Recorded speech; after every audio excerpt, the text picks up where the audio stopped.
Wonderful to see all these friends joining us this Tuesday afternoon in September. Welcome, everyone. My name is Joe Swimmer. I'm the Executive Director of Episcopal Parish Network, and we're really pleased to be bringing you this session on deacons and their work in the church and the world. It's wonderful to have this group of folks to share a bit more about the diaconate and their important efforts in the church and how they can help to be a bridge between the church and the world. And we've got a wonderful collection of our deacons and Bishop Paula Clark out of Chicago to share with us today. So without any further ado for me, other than to let you know this is being recorded and you will receive a copy of the recording if you registered for it, and to ask you if you will put your name and where you're dialing in from into the chat and use that also as the place to put your questions and comments.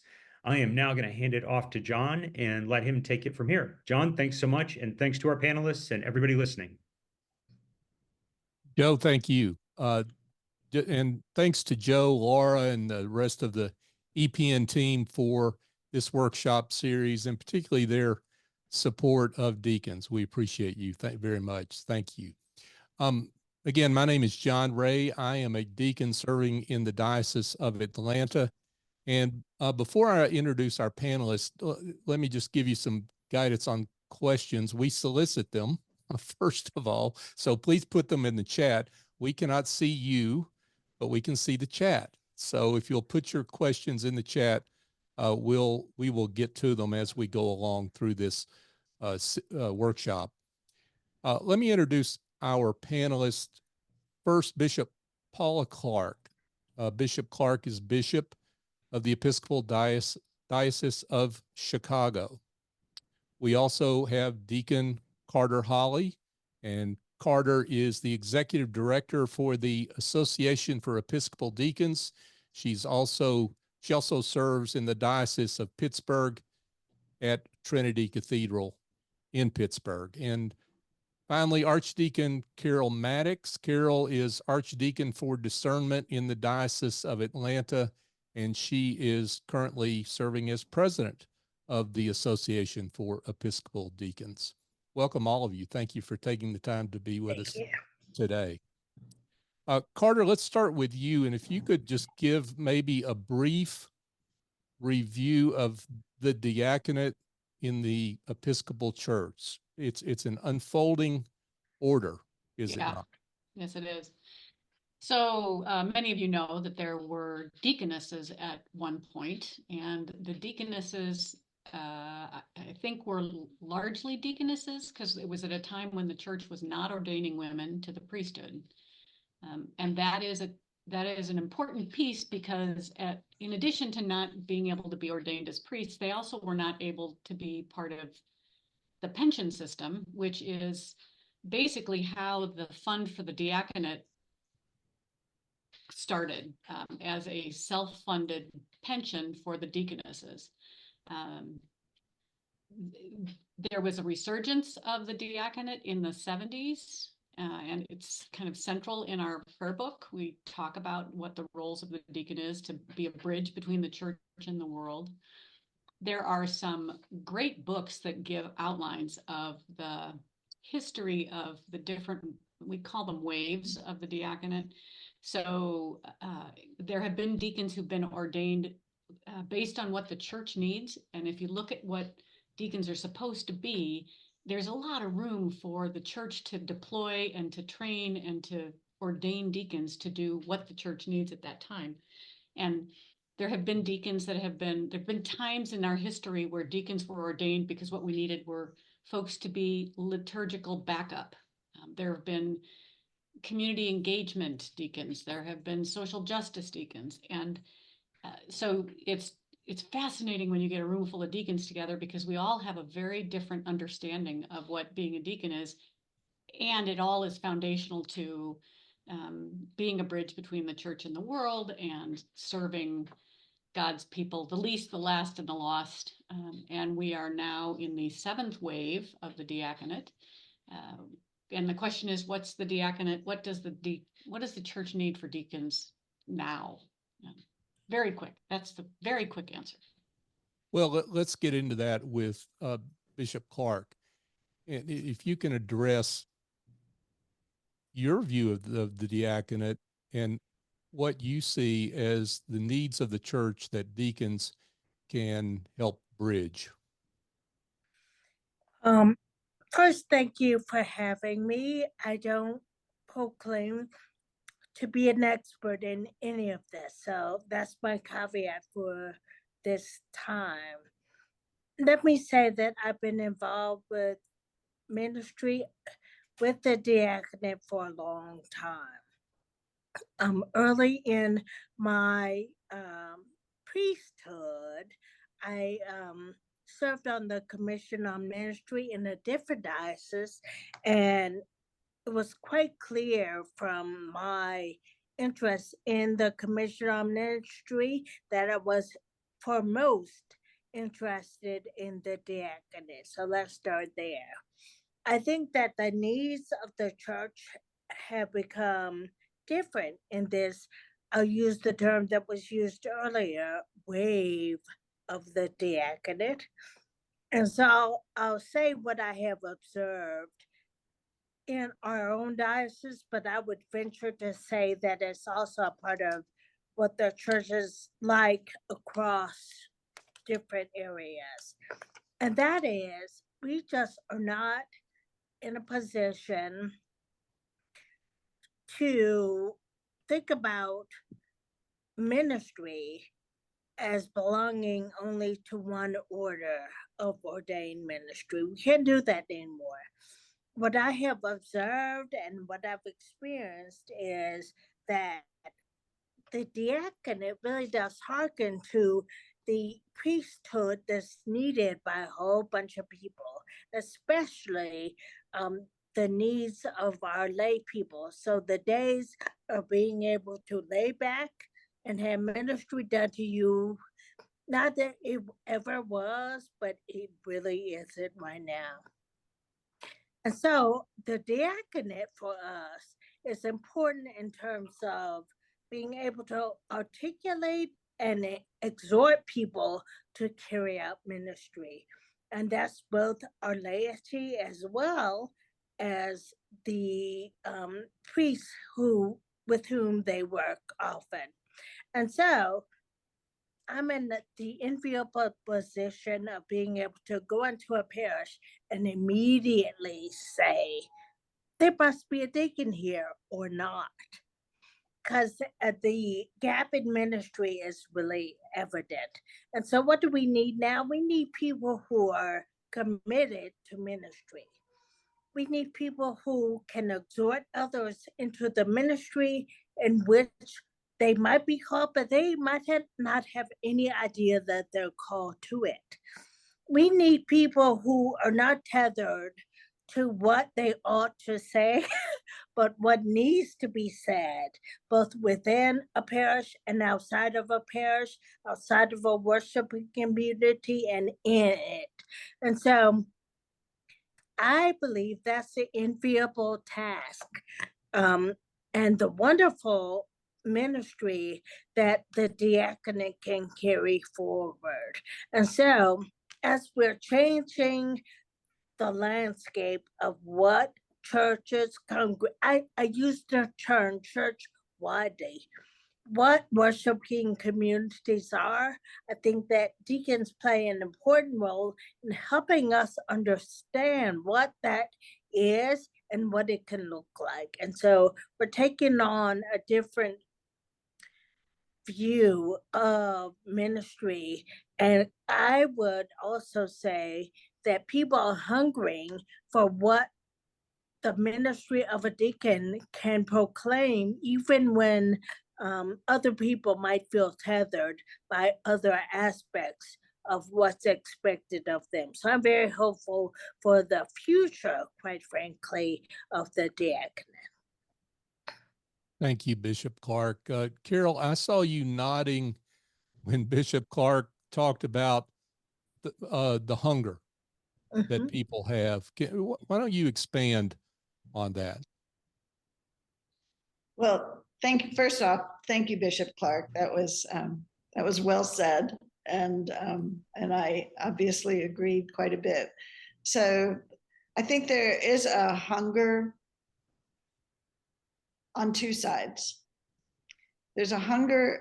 It's not just the needs of the church that the diaconate is called to address, but also the needs of the world, right? There is a deep hunger in the world to know the love of God, to know the mercy of God, and to know that they are loved. There is also, I really think, a deep hunger in the people within the church to express that.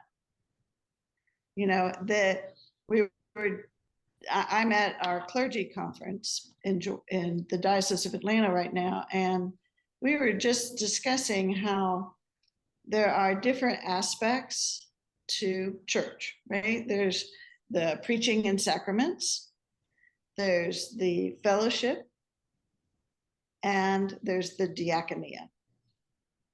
And they all have to be expressed for the church to fulfill that hunger that you were talking about. Carol, let's stay with you for a second and just talk about what, for those that don't see a deacon in action either on Sunday or through the week, what does a deacon do, particularly after Sunday or maybe before Sunday? Well, first off, I would point out, and to be clear and transparent, I've been watching the chat. I know that most of y'all out there are deacons. So we're preaching to the choir here. And just like a choir, most of our work is not done on Sunday. The work, the practice, the sweat, the tears, that's done during the week. And our liturgical duties on Sunday are an expression of that.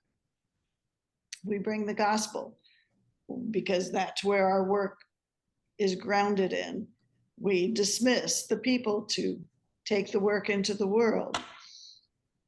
We bid the confession to acknowledge where we've fallen short. But most of the work is done, the fingernail dirty work is done during the week.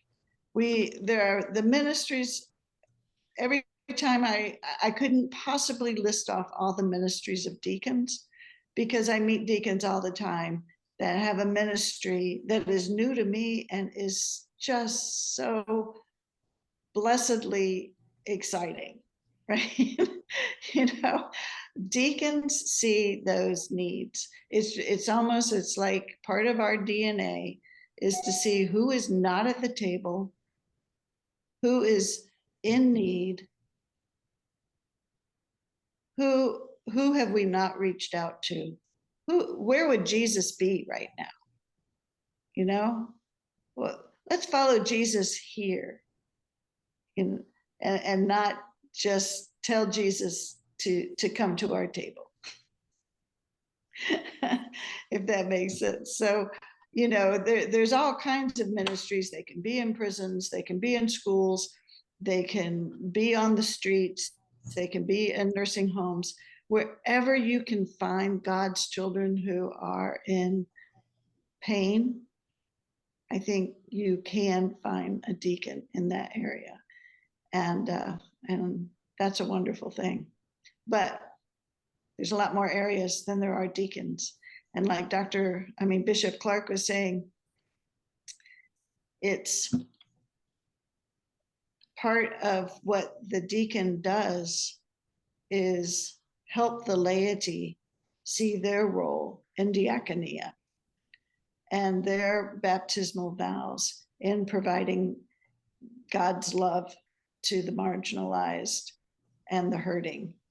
And so that's another important piece of what we do during the week and away from the parish and with the parish. Thank you, Carol. And just to point out, it is true that we have a lot of deacons on this call, but we're counting on you deacons to send the link that you will receive, the YouTube link to your parishes, your lay people, your priest, and yes, your bishop. Please do that. Carol, let's jump off on what Carol was talking about when it comes to leading the laity and working alongside the laity, better said, to establish diaconia. Talk about how that works from your perspective. Me again? No, I'm sorry, Carter. I think I said Carol. I meant Carter. Okay, we got two cars Sorry. names. That's all right. Yeah, I get great pleasure in finding out where the laity are what they're interested in and getting one step ahead of them. Having a conversation with people in church, they come to church, they get fed, they get nourished, they get directed to go out into the world. And sometimes they don't know exactly how or where, never been to those arenas. So I get great satisfaction in inviting people to come on with me. I think there's a quote that I had somewhere in my book, somewhere around here. But if I can find, I will read. But, oh yeah, here it is. There they go. I must hasten after them, for I am their leader.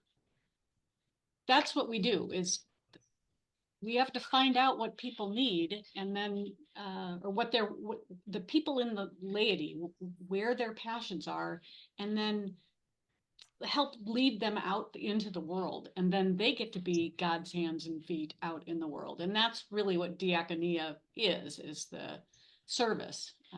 So it's such a joy to get people excited, and they didn't even know that they loved it. And then they end up serving and they realize, wow, this is pretty spectacular. Yes, it is.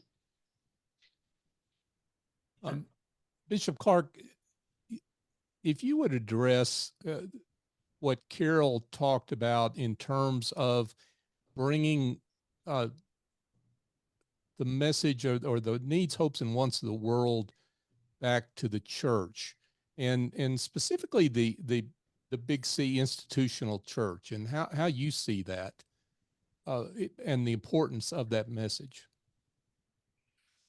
So that message is really key for our relevance as the Big C Church, because so many times people have no idea about why we exist at all.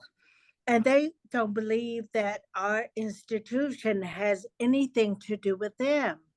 And so unless we're able to connect the needs of those people who are sitting outside of our buildings and connect it with what's happening inside, and sometimes it means us going out and addressing the needs that people have every single day, but we don't see it, we don't care or anything.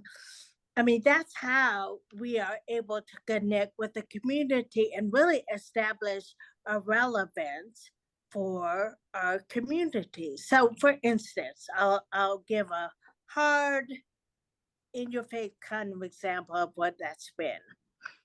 In my own diocese, but I'd venture to say in other dioceses during the pandemic, for instance, there was a lot of hunger all over the place. And people who had never experienced any kind of insecurity about food suddenly did.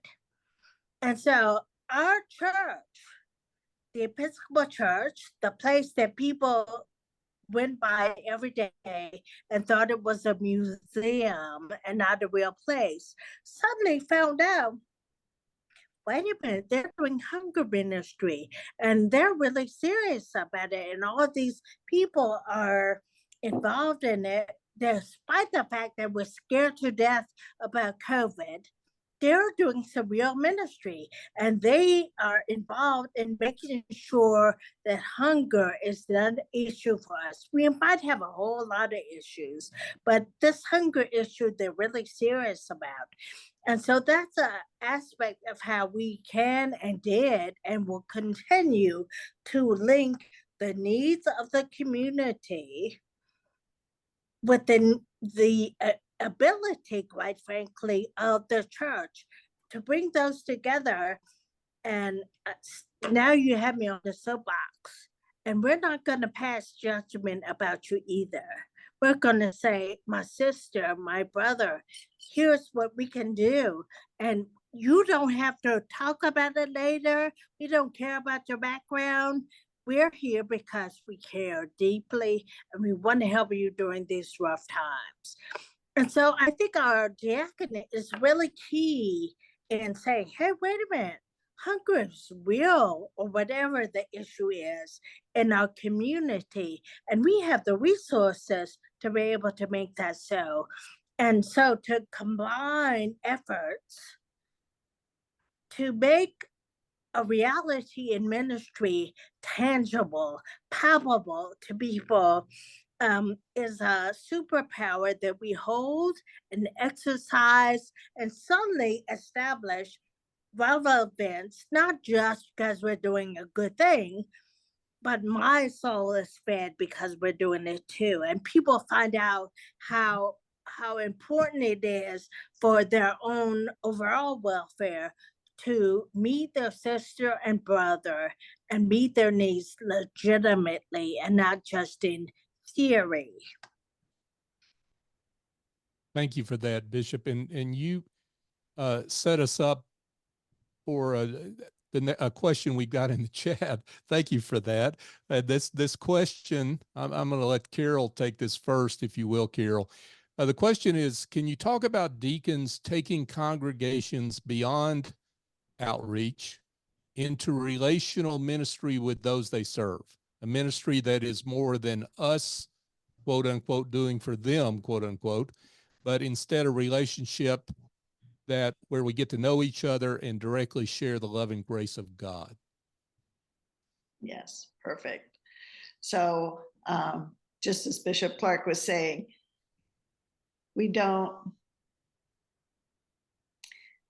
the ministry of a deacon, the work of a deacon, and with the laity, with the priesthood, with the episcopate, is all rooted in the gospel. Mm-hmm. And so there is, if it's not rooted in the gospel, then, you know, it might as well be the Rotary Club, right? No shade on the Rotary Club. I was a Rotarian. It's a great club, does great work. But our work is differentiated from that because we do it the way that we hope Jesus would have done it, which is with love, without judgment, acknowledging that we are all equal children of God and therefore heirs together of all that God has to give us. So I think part of the question, however, is how do you do that? You know, so first off, you have to have it within that context. You have to keep the mission and the ministry within the context of the gospel. The second thing, and this is just me, Carol Maddox talking, okay? But I remember Bishop Alexander once telling me, just get them both in the room, you know? And at least I was amazed at how often that works, to just get people in the same room, not where nothing between them. No, no buffet table where one is serving and one is receiving. No counter where one is giving and another is taking, but where we're actually in the room together, working together toward the same ministry. So one example I would have of this is I used to, I started and was a deacon at a street church. Well, we would invite housed people to come worship with us. Now, often they would bring lunch for everyone, which was great, but that was not required. And lunch didn't happen until afterwards, because first we worshiped together. And I mean, we worshiped together. We didn't have the house people on one side of the sidewalk and, and my regular parishioners on the other. We worshiped together. Our prayers of the people came up from everybody's heart, and it was amazing. And how much, when people saw that our prayers are the same, we all love our children. We all are grateful we woke up this morning. We all want safety and love. We all want heat in the winter. You know, when it created those relationships, those God relationships, that is really where diaconia happens. Diaconia doesn't happen at the handing out of a lunch. It happens at the exchange of prayers and hands. Does that make sense? Oh, Yes. Yeah, I think so. Carter, you want to add to that? I have spent some time looking into a movement that started in England called Fresh Expressions. And there are some great resources if you ever look. It's basically how to be the church beyond the walls of the church. And because deacons spend our time frequently outside of the building, we are very well equipped to move from ministry to community with. And I would commend anybody to just take a look at Fresh Expressions. We are not in charge of congregations. That's not what I'm suggesting, but it is a very small movement and critical to go from a ministry that we're doing out in the community to being the community doing ministry together. So I can't do it better than those folks, but Carol's right. It's being out in the community and not assuming that we've got the answers and that we're there to serve. One of my most unfavorite conversations I had was at a congregation where the outreach chair said, we love serving the disadvantaged. It just pained me because they clearly did not see themselves in any way as being disadvantaged. Anyway, so that's not what it is. Well, Carter, I wish you would expand, and then Bishop Clark, I'm going to come to you for the same question.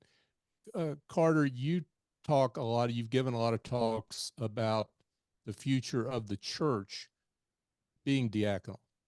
So let's talk about what you mean by that specifically. And then Bishop Clark, I'll let you chime in on that as well. I think that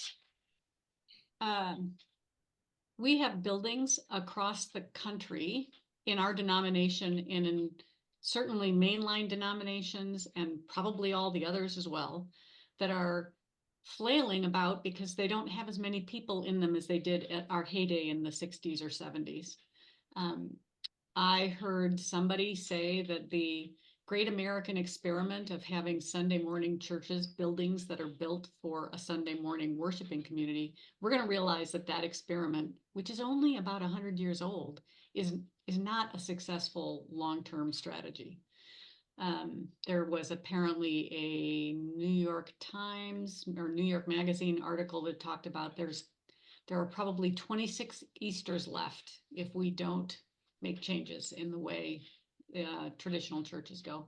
So if all of that is true, and if the vast majority of people in our communities are not churched, there are people who are hungry spiritually, and we just need to get out and talk to them beyond the walls of our red doors. We've got a pretty high barrier for cultural It's not an easy place to break into if you are not a cradle Episcopalian. We even have a term for it, cradle Episcopalians. There are insiders, and everybody else is not. And so deacons, because we have one foot out in that world, and we know where the people are, we know where the street ministry is, we know where the hungry people are. Those are people who we go to dog parks. And that might have seemed like a non sequitur, but there are people in dog parks who would love to have a community of faith. They just aren't churched people. So deacons can be in those places, and we can begin to have conversations. And we have had conversations with the church planning staff at the National Episcopal Church, who are surprised deacons aren't more involved in church planning. And I said, well, that's because deacons aren't supposed to be in charge of congregations. So it's a little bit, I think the future of the church is diaconal, because it's not about Sunday morning sacramental church building services. That's the fast answer. Bishop Clark, why don't you talk a little bit about that? Give your thoughts. So I'm going to age myself right now for a reason though. So earlier, y'all probably don't know who this is, but Flip Wilson, a Black comedian, who had a show, will talk about the church of what's happening now. He loved using that term. And so I invoke it now because to me, the church of what's happening now is not in a building, as Carter just said. The church of what's happening now is happening on the corners in the evening, or in places where people who are unhoused might be residing, or in hospitals where people don't know what they're going to do about their loved one who may not be with them much longer. I mean, the church of what's happening now and the hunger I spoke about exists in the church. It really does. But a whole bunch of ministry resides outside of the church building. I thought we would learn our lesson during COVID. We didn't. It's my honor to be able to minister within a parish and outside of the parish. And that's what's happening, because we talked about the fact that people, when all is said and done, care about their kids, love their kids, care about their family members, are dealing with the illness of a parent while they're rearing their kids. And so all those kinds of issues find their place often outside of the church, but have relevance within the church too. And so if we have needs inside of the church, we have the same needs outside of the church, why can't we talk about those things? And I tell you, going into a church is a scary thing. I mean, I have a church that's not far from a home that I have. I never went in there. I would have been welcome. I could have even celebrated at the table, but I was too afraid to go in there. So I'm afraid, heaven knows they are too. And so my issue is, in the context in which the church finds itself today, in the church of what happens right now is what's happening right now, why don't we look for that? And I think that the diaconate plays a really important role in helping me to see the church of what's happening now and say, hey, you're really good at this. What do you think about connecting? Because we don't have all the answers either, people. There are a whole bunch of other denominations and people who are doing some awesome things that I'd love to be a part of. Because I might have a charism there. Sorry, that was Episcopal speak. I might have a gift, a talent for doing certain things. And so I think it's important for us not to close our eyes to what is pertinent to people who might not have the language, might not have the courage to enter into our doors, but they need God. The gospel is really out there and moving. We're just joining into what God's already doing, people. But joining in and saying, hey, I can help with this. I want to know more about this. And sometimes it's a deacon's ministry who's doing this particular thing. Often it's not even the charism of the deacon, but someone saying, I know you can do this. I've seen you, and you made a difference in someone's life. So why don't you try it out? I'll show you where you can go and do this thing. And it would be inviting to you, but also you will learn a thing or two in the midst. And so that's what I see, and I'm excited about. I really am, as I go about this thing known as ministry, this thing that God is doing, and we're happy to be a part of. Bishop Clark, that Flip Wilson reference is resonating out there. So thank you for that. That it's well known. So thank you for that. Maureen Hagan, as she usually does, has a comment that I think Carol would be good for you to comment on. And what Maureen points out is that our churches provide community for so many who have nowhere else to go. And if I can speak for her, I think one of the things she's getting at is that people have spiritual needs regardless of whether they're in church or not. Mm-hmm. And talk about that need from your perspective and the deacon's role in that. And maybe the church's role too. So, well, let me add one thing she's pointing out here. She's pointing out that they have a hospitality ministry where 500 people come to their church in a week, but the church is about to close. The parishioners will find a place, but what happens to those that are coming for that hospitality? So I think what that kind of gets at, and that's really, in some ways, that's a Bishop Clark question, because that's a bigger church question, right? That's church with a big C, a general convention type question. How do we pivot, to use an overused word, from how we've always done things, and I mean this on the church level, you know, how we define a parish, how we measure a parish's effectiveness, how we decide where resources go, and stay true to our mission as a Church of Jesus Christ. So, you know, I think that the world has changed. A lot of people can come to a church for a lot of reasons besides worship. It may include worship. And a church can serve a community in many, many different ways. You know, and I think that's great. You know, I remember early on in my ministry, I got that question about, if your church burned down tomorrow, who would miss it? And I have found that to be a good question to keep in the back of my mind.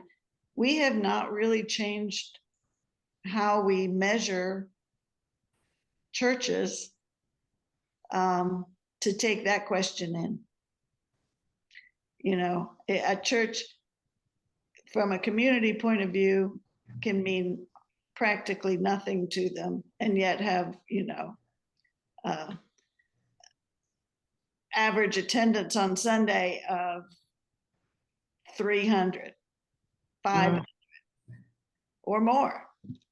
But that doesn't mean that it's really fulfilling Jesus' mission in the world.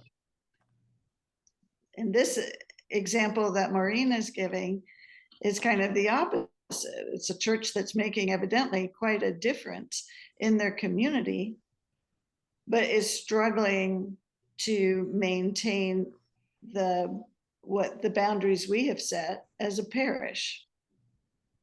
So how do we do that? And that even leads into, church planting, which Carter was kind of talking about. I've planted 2 churches in my life. One was a pretty traditional church in the suburbs that was able to, in less than a year, go from mission to parish because there were plenty of pledges. Another was that street church I mentioned earlier. Is never going to do that. And we really had to struggle as a whole diocese. We had to have a whole annual council conversation about how do we do this? How do we recognize that this church needs to be on the streets of downtown Atlanta, but we have nothing in place to support it, to name it, to count it in our parochial reports. Mhm. So there's, as we go down this road, and I think, I'm the closer I get to the end of my life, the more I'm believing Phyllis Tickle's, garage sale thought is that we're really at a critical moment in the church. And we're really having to rethink everything and how we do it. So as long as we can keep in mind the most important thing that Jesus commanded us to do, which is to love our neighbor as ourselves, then we'll get through it, okay? If we lose track of that and we get lost in other minutia, then Carter's probably right. We probably have 26 Easters. Bishop Clark, you want to pick up on some of those comments and that particular question as it relates to the Big C Church? So first of all, thank you, Carol, for saying some of the things you said. I think when we lose focus on why church, I was at a funeral of someone, and the widow stood up and said, if this ain't about Jesus, we might as well pack it up and go home. And so all the metrics that we have for what defines church, I believe, and now it's a Big C church I'm talking about, we need to redefine, because I want to know about people's belief in, faith in, reliance. See, I've been through a thing or 2 or 7 myself, and it really gets down to, can you have faith when faith without substance, without evidence of things unseen, can you have faith despite the way everything looks? And I think that's part of the hunger that we inside of the church and people outside of the church have. And so the Big C church needs to get away from only caring about how many people are sitting in the pews. That was 1957, maybe, even not 60s or 70s. But how many people are there? What's your budget? What's your bottom line? And think about metrics that have to do with faith. What is your faith? And how much of a difference does it make in the day in, day out issues that you're dealing with? Because quite frankly, those issues don't have nothing to do with numbers. And many of the metrics we've already thought were so sacrosanct. I want to know how I can pick up my kids from school and still deal with my ailing parents at the same time. That's what people are dealing with. And as we see that the numbers of people in a church perhaps going down, the question becomes, what's your legacy for the future of the church? Are you able to help seed a new church that's doing some incredible work that matter to the people who are in the community right now? I would venture to say that the Big C church has to deal with some of those kinds of things that are facing us on a daily basis.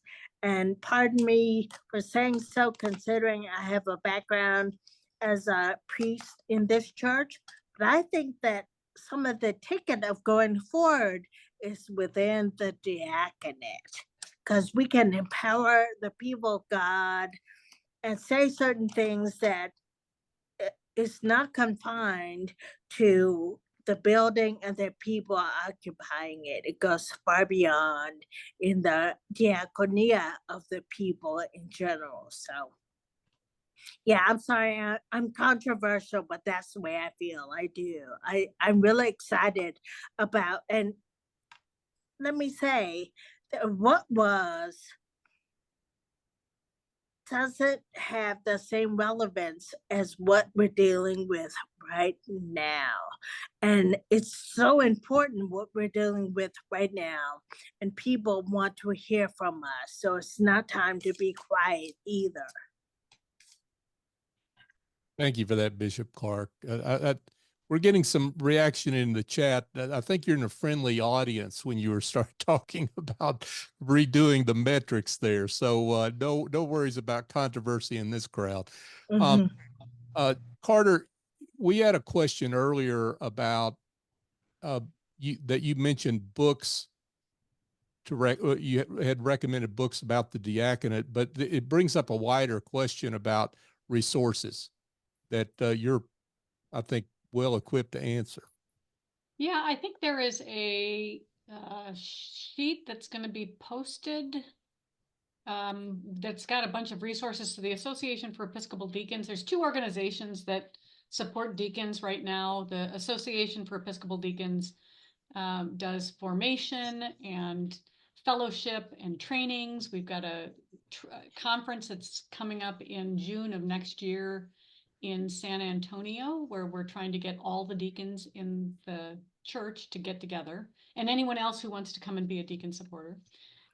So it's like the operations of the diaconate today. The Fund for the Diaconate provides grants for emergencies, and John Ray, you're on the board, so I might.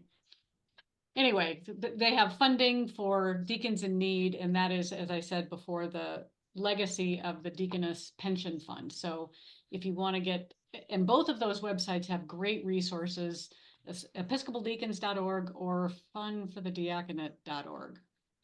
And then we've got book lists that are on our website, and one of the things that the association has done is put together competencies. So the canons are rather vague about what it takes to be a deacon. There are 5 canonical competencies. And so we've done our best to try to say, and here's what that might look like. So there's competencies, there's best practices, there's information about formation.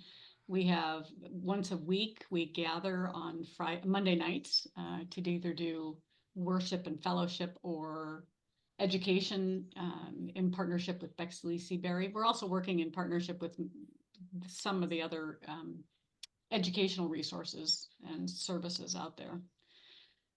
And I think there is a summary sheet with resources that may get put in the chat.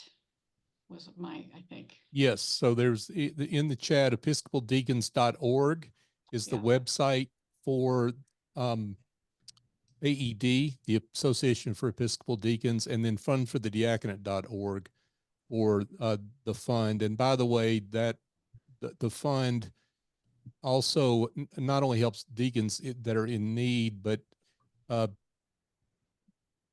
postulants in formation that need some financial help getting through their formation process. So just keep that in mind, folks, as we go along. Carol, you have something to add? just wanted to bring up one aspect of the diaconate that I haven't really heard us discuss so far, and that is the prophetic voice, not just in reminding the church and parishes and worshiping communities of the needs in the community on their doorstep, but also it involves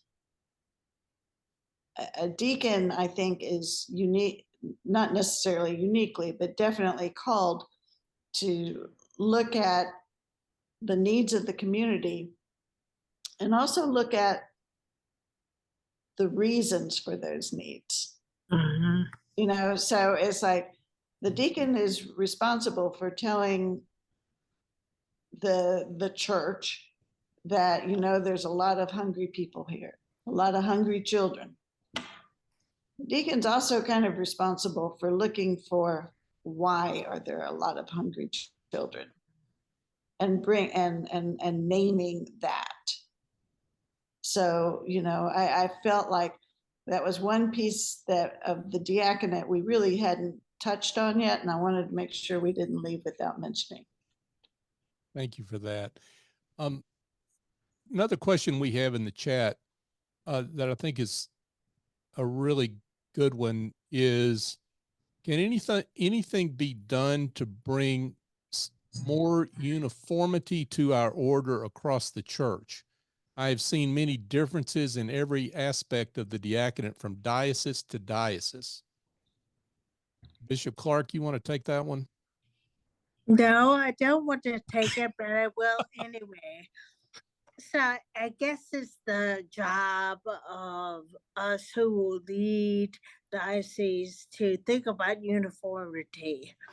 And there are certain aspects. I mean, I've dealt with the canonical requirements and other things that build uniformity in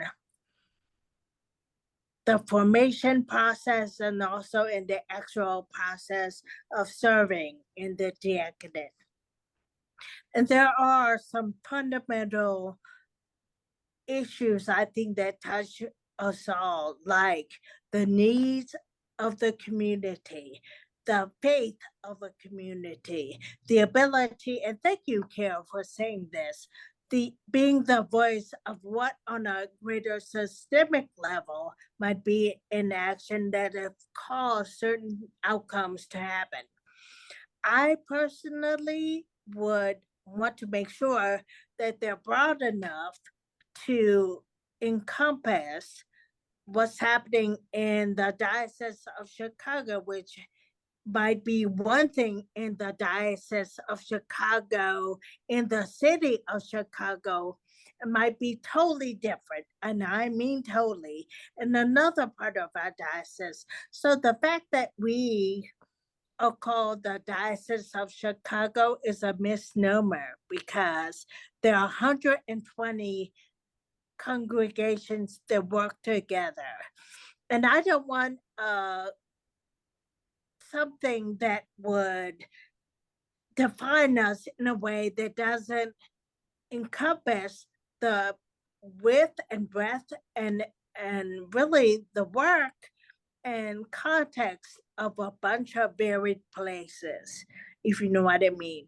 I think that the Episcopal Church has been guilty of trying to pigeonhole what certain things mean, and I don't want to be subject to that. So when we talk about love, when we talk about faith, when we talk about context, when we talk about those things, quite frankly, that Jesus talked about, when he stretched out his arms on the hardwood of the cross so that everyone can come within the embrace of a saving embrace, right? Then that encompasses a whole bunch of people. I'm not really excited about creating things that work in one setting and have no relevance elsewhere. So whatever we would create would have to be all-encompassing enough, and therefore there's a level of being somewhat vague but deep so that it can encompass and someone said earlier that the expression of diaconia is quite diverse. We don't want to come up with one thing that only works in this context. We want something that could work for the entire church.